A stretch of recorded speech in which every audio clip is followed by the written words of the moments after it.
జనసేన అధినేత పవన్ కళ్యాణ్ తూర్పు గోదావరి జిల్లాపై ప్రత్యేక దృష్టి సారిస్తున్నారు. మరీ ముఖ్యంగా కాకినాడపై స్పెషల్ ఫోకస్ పెడుతున్నారు. కాకినాడ వరుస టూర్లు పెట్టుకుంటున్నారు. ఏకంగా అక్కడ ఇల్లు తీసుకునే ఆలోచన కూడా చేస్తున్నారంట. అంటే అక్కడ వైసీపీ ఎమ్మెల్యే ద్వారంపూడి చంద్రశేఖర్పై చేసిన సవాల్ను జనసేనాని అంత సీరియస్గా తీసుకున్నారా? ద్వారంపూడి ఓడించడమే టార్గెట్గా పెట్టుకున్నారా?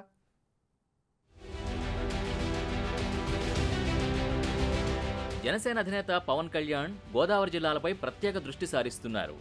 టీడీపీతో పొత్తులో భాగంగా ఆయన పార్టీకి ఉభయ గోదావరి జిల్లాల్లోనే ఎక్కువ సీట్లు దక్కే పరిస్థితి ఉందంటున్నారు. ఆ లెక్కలతోనే జనసేనాని తన వారాహి రథయాత్రను కాకినాడ జిల్లా అన్నవరం నుంచే ప్రారంభించారు. ప్రస్తుతం ఉమ్మడి తూర్పుగోదావరి జిల్లాలోని మొత్తం 19 నియోజకవర్గాల్లో పార్టీ బలాబలాలను తెలుసుకుంటున్నారు. అందులో భాగంగానే ఇటీవల 3 రోజుల పాటు కాకినాడలో బస చేశారు. మొదటి రోజు కాకినాడ జిల్లాలోని 7 అసెంబ్లీ నియోజకవర్గాల ఇన్ఛార్జీలతో మాట్లాడి వారి నుంచి సమాచారం తెలుసుకున్నారు. క్షేత్రస్థాయిలో పార్టీ బలాబలాలు ఎలా ఉన్నాయి, నిత్యం ప్రజల్లో ఉంటున్నారా, ప్రజా సమస్యలు తెలుసుకుంటున్నారా, ఇలా రకరకాల ప్రశ్నలతో ఇన్ఫర్మేషన్ సేకరిస్తున్నారు. వారిని అడగడానికి ముందుగానే రహస్యంగా కొంత సమాచారం సేకరిస్తున్నారట. అదలా ఉంటే జనసేన అధ్యక్షుడు కాకినాడ సిటీపై ప్రత్యేక ఫోకస్ పెట్టినట్టుగా తెలుస్తోంది. కాకినాడలో ఉన్న మిగిలిన 2 రోజులు కాకినాడ సిటీలోని 50 మంది డివిజన్ ఇన్ఛార్జీలతో సుదీర్ఘంగా చర్చించారు.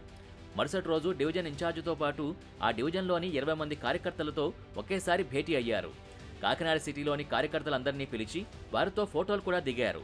ఇంతకీ ఆయన కాకినాడ సిటీపై ఎందుకంత ఫోకస్ పెట్టారు అంటే ఆయన చేసిన సవాలే కారణమంటున్నారు.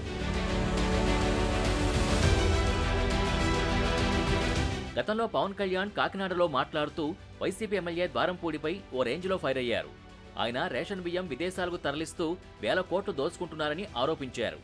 ఎక్కడికక్కడ కబ్జాలు, సెటిల్మెంట్లు చేస్తూ అవినీతి సామ్రాట్గా కాకినాడ ప్రజల్ని భయభ్రాంతులకు గురిచేస్తున్నారని ధ్వజమెత్తారు. అటువంటి వ్యక్తిని ఎన్నికల్లో అసెంబ్లీ గేటును కూడా తాకనివ్వబోనని సవాల్ చేశారు. దానికి పవన్ కళ్యాణ్కి దమ్ముంటే తనపై పోటీ చేయాలని ద్వారంపూడి ప్రతి సవాల్ విసిరారు.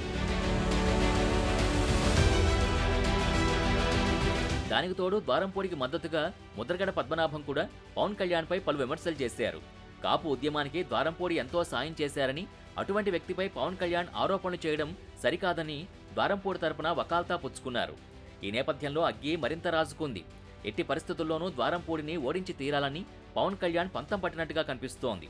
కాకినాడలో గత నెలలో మీటింగులు పెట్టి మళ్లీ ఈ నెలలో 3 రోజుల పాటు పార్టీ కార్యకర్తలతో భేటీ నిర్వహించడానికి రెడీ అయ్యారు.